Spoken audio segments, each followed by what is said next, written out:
The story begins with a famous quote, "I think, therefore I am." Yet there are times when your own body moves before you even have time to think about it. Someone yells the name Rhodey. They question if Rhodey knows how much that plate costs. A boy that clearly looks shaken up tells Romanda that he is sorry. Romanda yells at the boy saying he doesn't even know how to wash the dishes properly and how he's utterly useless. She raises her left hand ready to fire. As our female lead notes how her body is reacting right now, something inside her head clicks, as she then rushes over in heels. She grabs Romanda's wrist and then asks, "What do you think you're doing?" This whole story started after our female lead started borrowing this one book. She currently lives in an era where there are 1 million unemployed young adults. She was one of them and is a job seeker that's still looking for work. However, her future is actually a lot more bleak than ordinary people. She was an orphan that grew up in an orphanage, and only carried a high school diploma. She had no reliable connections or any decent academic background. Getting a job for her was like trying to pluck a star from the sky. Through sheer luck, she ended up in a small company and thought she finally found some stability. However, that company went bankrupt and she's been left on the streets. We later see her telling everyone that she's back with some boxes of pizza in her hand. She could not bring herself to tell the orphanage about this sad news. As an adult, she was still trying to earn money and support the place. All the children call her sister, as she notes how this orphanage was also on the verge of collapse. She's practically the head of the family there. Despite her best effort, it still ended up shutting down. She asks the director what will happen to the children. Our female lead stands over a pile of toys noting how this wave of loss and helplessness hit her all at once. She wandered the streets with nowhere to go, and ended up spending her days reading comics in a cafe, endlessly. Her eyes were getting tired when she got drawn to this particular story, a book called The Indelible Scar. It's a typical novel with all the cliches, where both the female lead and male lead were from the same orphanage, where the director turned out to be the notorious villain. Not only did she mistreat them, but she also forced them to partake in crimes. The literal definition of evil. We see the director telling them coldly to stop making so much noise. It's ironic, but the only reason the male lead could recognize the female lead after so long was due to the indelible scar that was mentioned in the title. A scar on the thigh that was caused by the director. It's this same scar that would ultimately lead to a rebellion and him becoming the emperor. The male lead would hunt down the director who was working in a mine while trying to escape. We see the director later on her knees saying it's been such a long time. Clone, he coldly says to remove her limbs. He completely destroyed the director right in front of the female lead. And that was the story. The director of the orphanage had met her gruesome end, the details of which were quite graphic for a book intended for all ages. The story then concluded with the male lead and female lead living happily ever after. Our female lead notes how she got very absorbed into the story. As we then see her wondering how she ended up possessing the director in this novel. She recalls getting kicked out of the comic cafe due to having no money, but to also suddenly pass away on the streets. She notes how at least it was painless. In any case, she's fated to be executed by the male lead anyways. And passing away once is more than enough. She decides to not let the story follow its natural flow. The sound of a bell rings as our female lead notes how it's the children's meal time. As she walks down the hall, she thinks about how her life is in danger. So, she needs to make sure the kids are well fed. And how in her previous life, the orphanage where she stayed, at least had decent meals. Her nose catches a whiff of what she thinks is soup. As the door opens, she bumps into a child carrying a tray of food. She asks the child if she is alright, and if the child got hurt. This all comes off with a menacing vibe. The child then tells the director nervously, that she is very sorry and that she did not know the director was there. She again says sorry with some tears in her eyes. Our female lead says it is fine and if the child really is alright, then she may go enjoy her meal now. The child then rushes away as our female lead wonders if the kids are all trying to eat outside. As she enters the room she hears a loud noise. A woman yells at Rhodey and asks if he has any idea how much that plate costs. The boy says sorry to Romanda. She in turn calls him useless for not being able to wash a single dish. Romanda says that dish was one of the director's favorites. Our female lead wonders if that's referring to her. Romanda asks Rhodey what he's gonna do about this mess. A young boy then intervenes and mentions how Rhodey already apologized. Romanda screams, and tells Clone to stay out of this. She says that if apologies could fix everything then why do laws exist? Clone argues that one can't even fix a plate that is already broken anyways. And also how dishwashing is Romanda's responsibility in the first place. This strikes a nerve with the older lady. She raises her hand and asks if he really just said that. Clone braces for impact while shielding Rhodey. Another boy watches in anguish. As our female lead thinks no. The other boy tries to intervene, as our female lead then starts moving. Romanda can later be seen asking what the director is doing. All 3 boys are huddled behind her. The director asks, "What do you think you're doing?" Someone then yells the name Rhodey, as our female lead turns her head to see a pink-haired little girl. Our female lead notes the color and deduces that this must be the original female lead named Ren. Ren asks if Rhodey is okay, as the director notes how Rhodey is a boy that Ren cherishes as her little brother.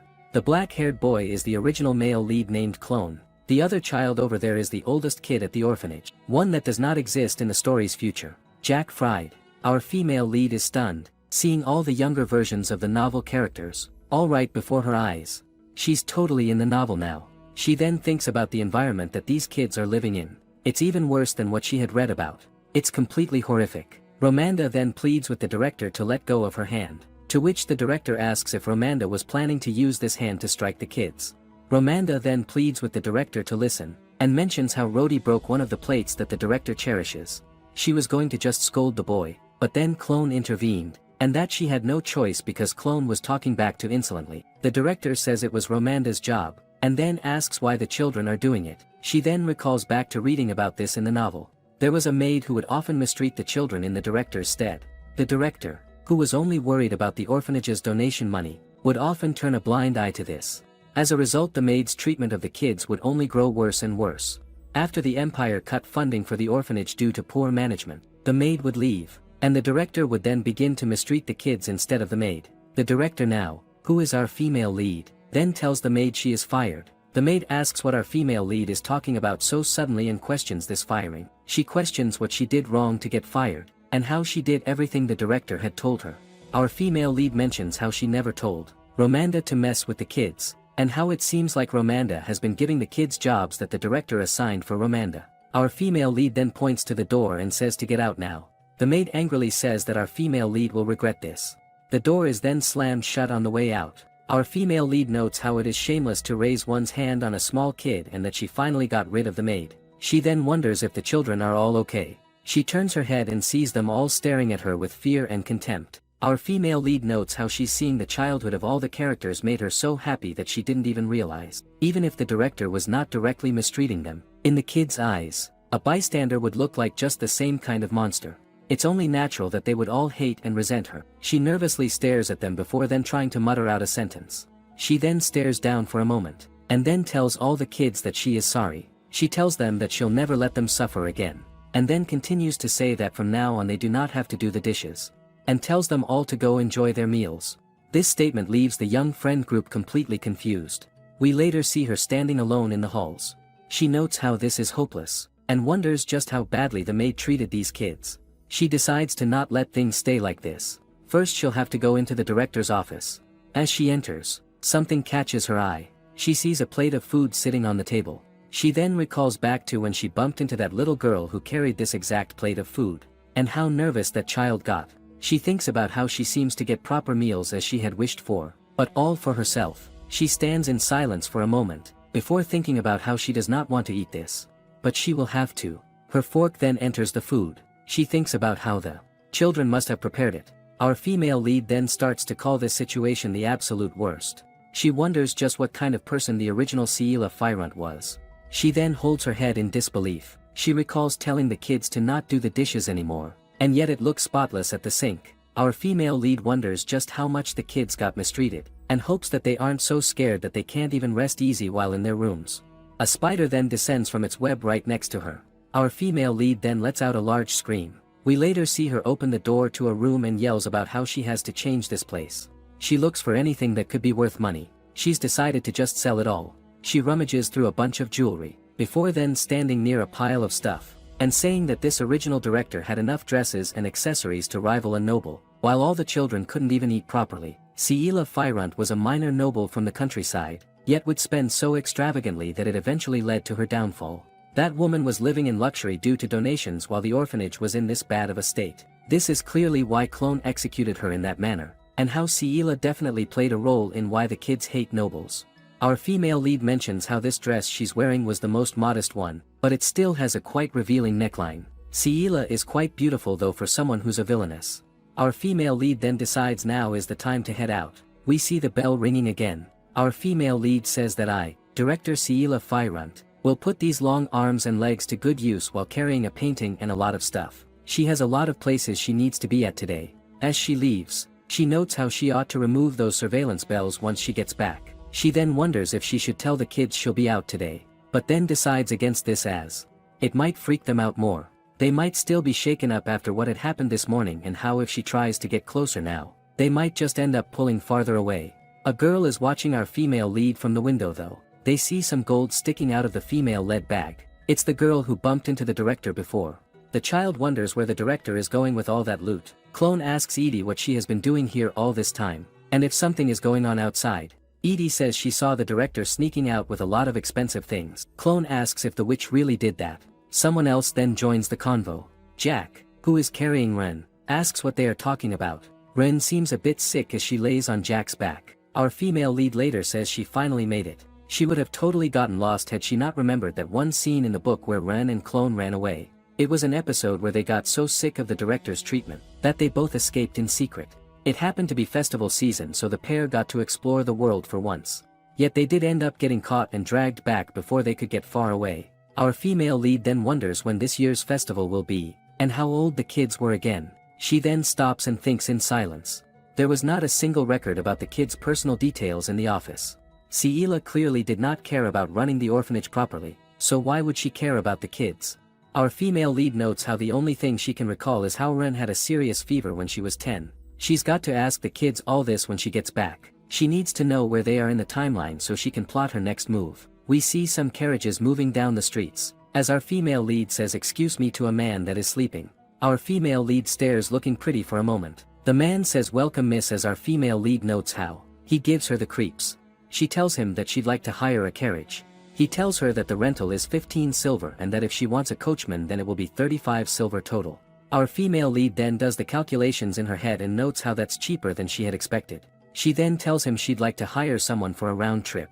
The coach later tells her that they have arrived at the jeweler. He asks if he may take her hand. Our female lead notes how escorting is gentlemanly and all, but she does not wish to grab the hand of someone who was eyeing her previously. Thankfully she has a handkerchief. We later see his stunned face as she tells him no thanks, and then tells him to wait here as she'll go in alone. Inside we see a vast array of jewelry pieces sitting on white counters.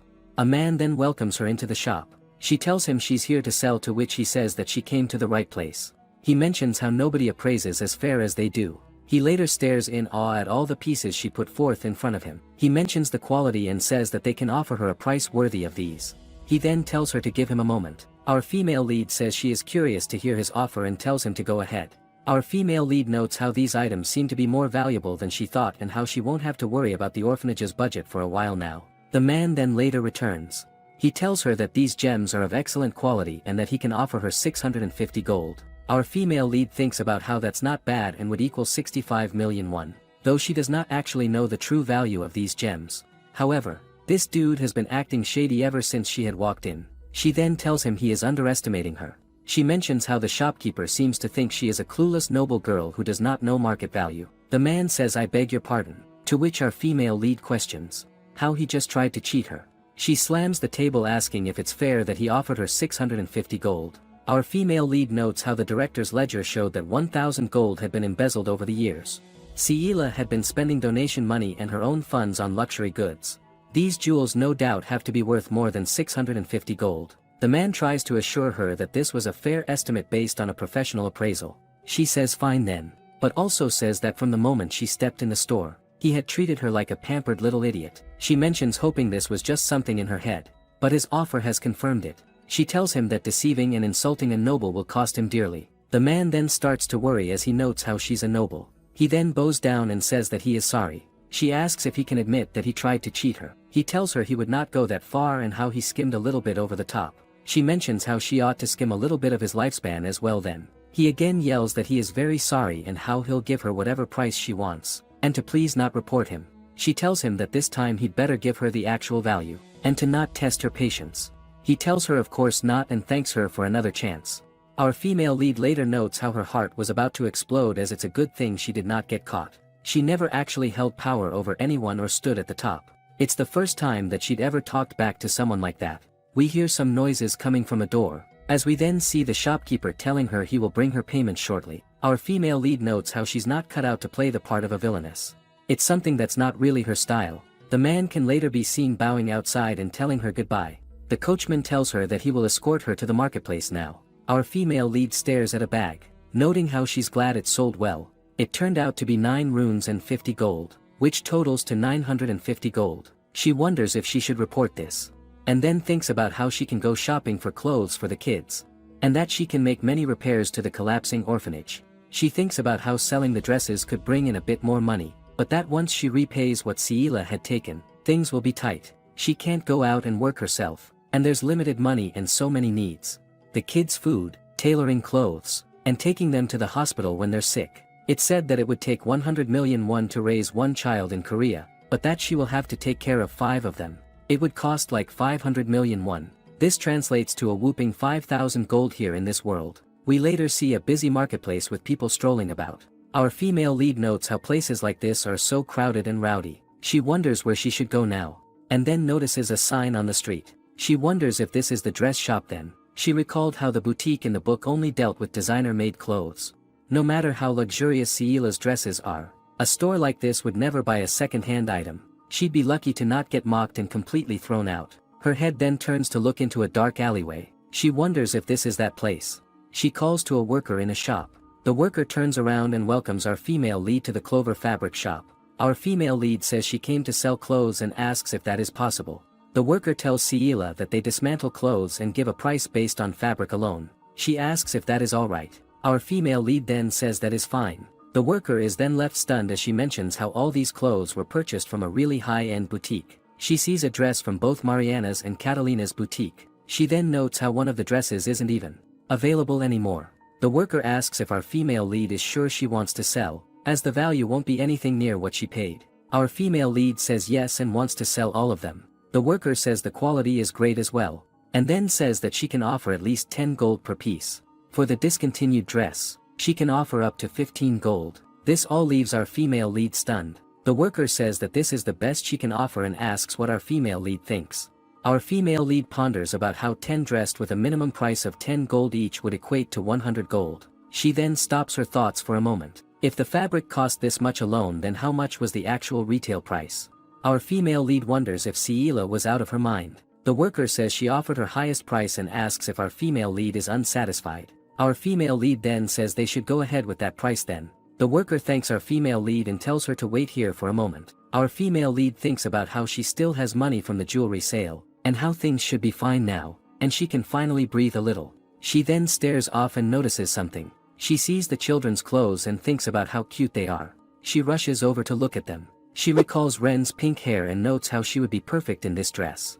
And how the overalls would look adorable on Clone. She could adjust them so that Rhodey can wear them. The worker later asks if our female lead likes them. She mentions how every piece here was handmade by her. Our female lead says it's amazing how the worker made such beautiful clothes by herself. The worker thanks her for the compliment and mentions how the total came out to 164 gold. Our female lead thanks her as the worker says she herself should be the grateful one. The worker then says that the female lead seems far more interested in the children's clothing. Our female lead says yes as she notes how she wants her kids to dress in lovely clothing. The worker asks if our female lead has any children, to which our female lead starts to blush. She tells the worker that she has 5 of them. The worker says oh my in disbelief. We later see our female lead holding onto some children's clothing, and noting how the fabric is sturdy and how the sizes are so diverse. She thinks about how all of the clothes are so well made and allow for kids to move around comfortably. The worker says that the children's clothes are made from leftover fabric with awkward sizes, and mentions how they do not sell well. Our female lead mentions how the fabric and designs are excellent though. She tells Miss Clover that these children's clothes, she wants to take everything from here to there. Miss Clover asks if the female lead means all 15 pieces. Our female lead notes how this is an expense that she does not regret at all and that she wants to see her kids wearing new clothes. She starts to wonder if they'll even like the clothes. Ciela has changed. Although she wants to hand these clothes over to the kids directly, they might still be wary of her. Miss Clover then tells our female lead that everything is packed and it will all be 1 gold in total. Our female lead notes how she bought 15 pieces though and wonders why it's so cheap. Miss Clover says she is just grateful that our female lead is buying them and that there's not much more she can ask for.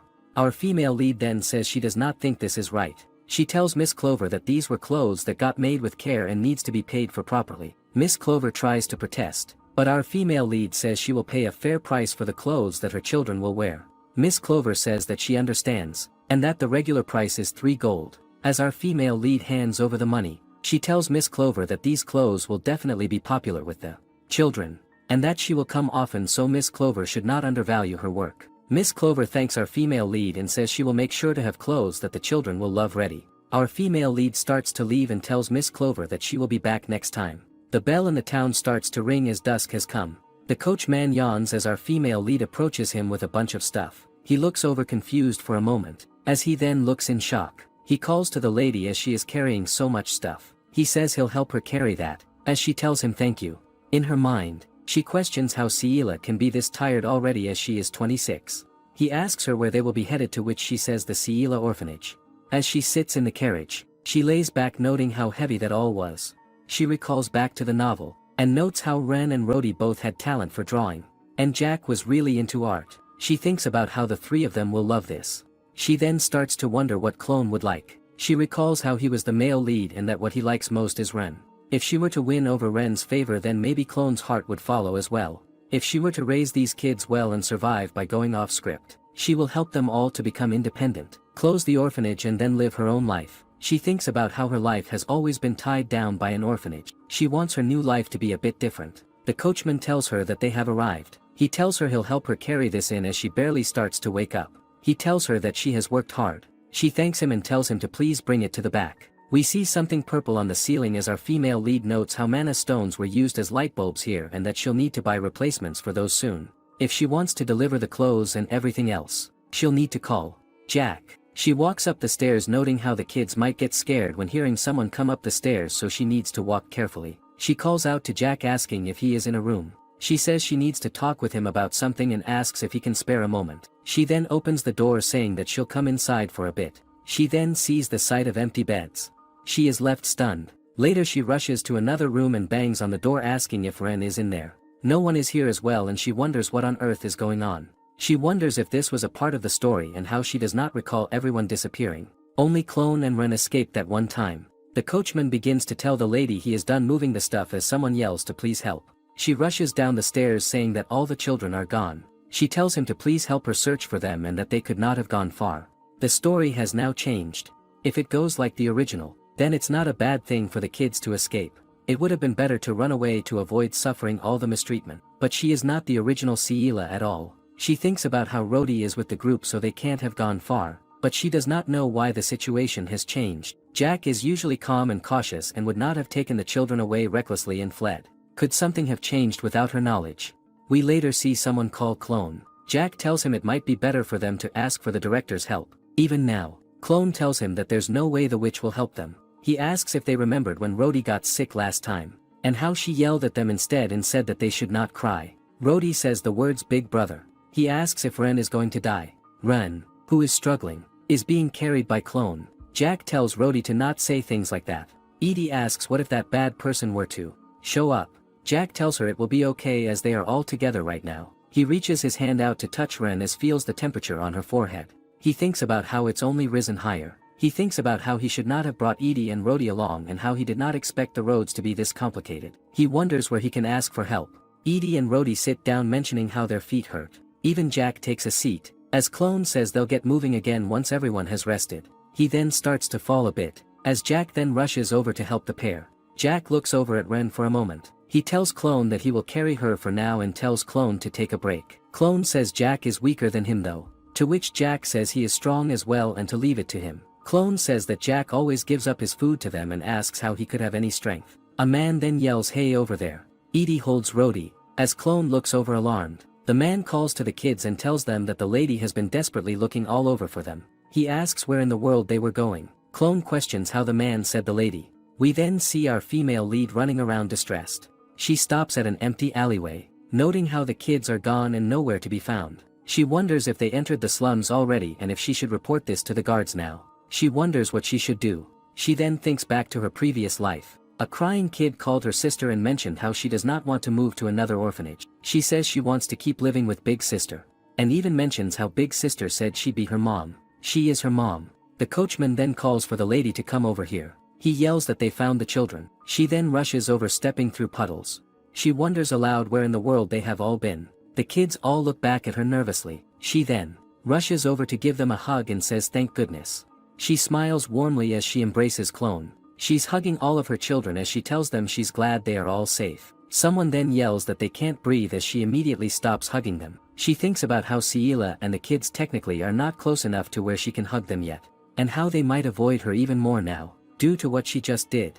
A person can't suddenly change their attitude after all, and it will just confuse the children. She then asks Jack why they left the orphanage without telling her. She notes how it's probably because they wanted to avoid her.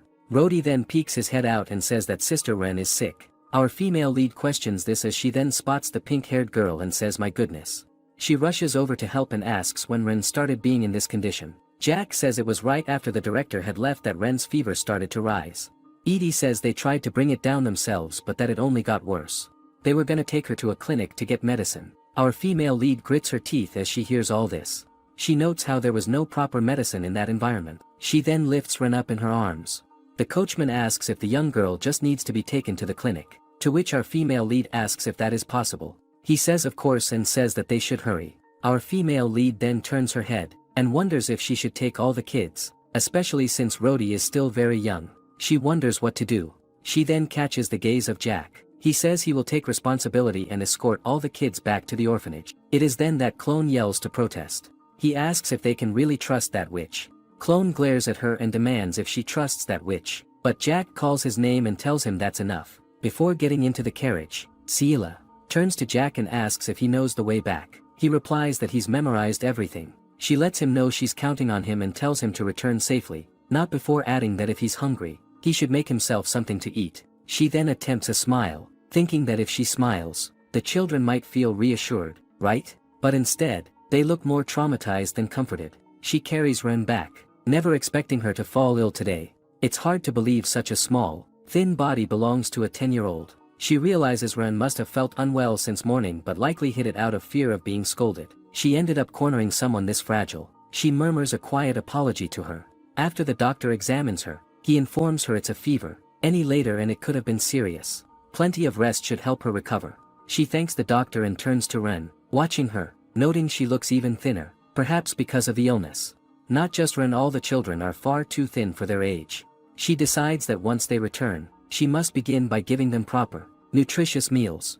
But then a thought strikes her. If Ren is 10 now, then perhaps the scar on her thigh, the one mentioned in the book, doesn't exist. She feels a wave of relief because if Ren had that scar, she could never have mended the relationship between herself and the children. Her attention shifts again to Ren, who suddenly begins crying for her mother, pleading for her not to leave. She cups her cheeks and tells her not to cry. Ren hadn't even said she was sick today, and the children risked everything to escape just to save her. She realizes this isn't the time to be dwelling on her own survival. She needs to protect them, to make sure they grow up free of pain and sorrow. She won't be the one who hurts or disappoints them anymore. She needs to figure out what to do next. She tells her to sleep well, promising to protect her. Ren hears her in her sleep and finds it strange for the director to say something like that. Yet somehow, she wants to believe her. She feels like she might have a good dream this time. The next day, she asks Ren if she's truly okay. The doctor said she was well enough to be discharged, but she's still worried. Ren, however, admits she's concerned about Roddy too and wants to return to the orphanage quickly. Ciela lets her know the carriage should be here soon and suggests they go out to check. Instinctively, she holds her hand, surprising Ren. She's gotten so used to holding the children's hands without thinking. Realizing Ren might have felt awkward, she lets go, but Ren reaches for it again and casually says they should go. Once inside the carriage, Ren notices the medicines. She explains their fever reducers, stomach medicine, and antiseptics. If she ever feels sick again, she must say so right away. She thinks they need to be prepared, so yesterday doesn't repeat. But right now, all she knows are the children's ages. Ren and Clone are 10, Roddy is 7 and Jack is 14. The book only mentioned those 4 as the key figures at the orphanage. She wonders about the short-haired girl. Who is she? Ren hesitates before saying she's not sure if she'll get mad for hearing this, but she seems different now. If it were before, she wouldn't have taken her to the hospital or brought medicine. Ciela realizes Ren must still be scared of her, but she's trying hard to be brave. She admits that she wants to change, that she's hurt them far too much until now, and she doesn't know if those wounds can ever fully heal. But even so, from now on, if she's unwell, she wants her to feel safe to say so. She wants to become someone Ren can trust, someone she can tell she's hungry without fear, a guardian she can rely on without hesitation. She tells the carriage man that he has been through a lot. He responds, "Not at all. If she ever needs a carriage again, she should not hesitate to call on him." He also sincerely apologizes, stating that he has never seen anyone as beautiful as her in his entire life. He was so mesmerized that he lost focus and made a mistake. She grows nervous as he continues, saying that if he upset her, he truly apologizes from the bottom of his heart. She replies that it's all right, she has a lot to thank him for too. She realizes he's talking about how he stared at her the first time they met. She tells him to just be more careful next time. He nods and says he will keep that in mind. Clone rushes to Ren, calling out to her. He hugs her tightly, thanking God. He asks if she's okay and if it still hurts. She tells him that she slept well at the hospital, so it doesn't hurt anymore. Ren and Clone were both abandoned in front of the cathedral on the same day. They have been together ever since. No wonder their bond runs deep. Roddy also rushes to her. If she remembers correctly, Ren found Rhodey dying on a slum street and took him in. Ren asks Rhodey if he didn't cry just because she wasn't there, right? He tells her no, he didn't cry. After Clone left and it was just the two of them, Rhodey trained under a feline swordsman to become a gladiator, just to protect Ren. Later, there is a scene where Ren recalls the Seila orphanage and quietly apologizes to Roddy. She apologizes for dragging him from one hell into an even worse one. She thinks that Ren might actually have a deeper connection with Rhodey than she does with Clone. Jack is glad to see Ren well. With no real adult to rely on, the kids probably only made it this far thanks to Jack. Jack tells Clone not to bother Ren too much since she's still recovering. Clone gets annoyed and tells him that he didn't bother her. She thinks how silent storms are scarier than loud ones, and she is more worried about Jack than Clone, who simply shows open hostility. She thinks that, knowing Jack, he probably won't drop his suspicions about her, not even at the very end. That is just how he was raised. He even glares at her and tells Jack how she was watching them. Her eyes fall on a child in the distance. She notices that this kid was never mentioned in the book. Seila tells Ren to go get some rest and asks Jack if he can come to the director's office for a bit. In the director's office, she asks him if he likes Coco by any chance. He responds that he does. He then wonders why the room feels emptier than before. She tells him that from now on, she will move the cocoa and snacks to the kitchen, so he should help himself whenever he wants.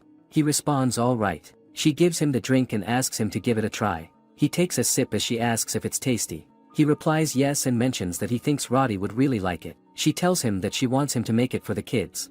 If she gives it to them, they won't be able to enjoy it comfortably. He suddenly calls out to her and asks why she called him here. She responds that she did because she wants to know more about all of them and realize that she doesn't know anything about him. She tells him that she has been so careless all this time and that she's hurt him too. She does not expect those wounds to heal just because she's trying harder now, but still, she wants to start building a better future, even if it's from now on. At the very least, she wants to make this a place where he feels safe, like a real home. She asks if he would give her a chance to prove that. She has said everything she can, and if Jack turns her down now, she'll have to start from scratch, knowing nothing about the children. He tells her, to be honest, he doesn't really believe she has changed, but he doesn't want to give up hope that the kids can be happy. She realizes that's the kind of kid Jack is.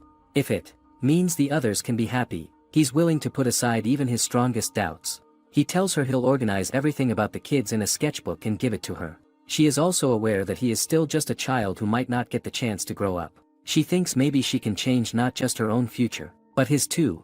She also tells him that there are clothes and other things in the luggage and asks if he would mind handing them out to the kids. He responds all right. After some time, she lies on the sofa, realizing how tired she has become. She wonders when was the last time she ate something or how long she has even been moving around today. She remembers that she stayed up all night taking care of Ren and still has to check what needs repair in the orphanage and then unpack everything. She feels really sleepy and decides to let herself rest for a moment. After a while, she suddenly wakes up, wondering what time it is. She remembers arriving around lunchtime. She notices the current time and wonders if she slept for an entire day. She looks at the blanket on her, realizing it's from Ren. She hears something and looks outside the window. She sees the kid standing near the gate with a man. It makes her wonder who is he. And that concludes the video today. Make sure to leave a like and subscribe. Thank you so much for the support on the previous parts. Leave a comment if you want another part.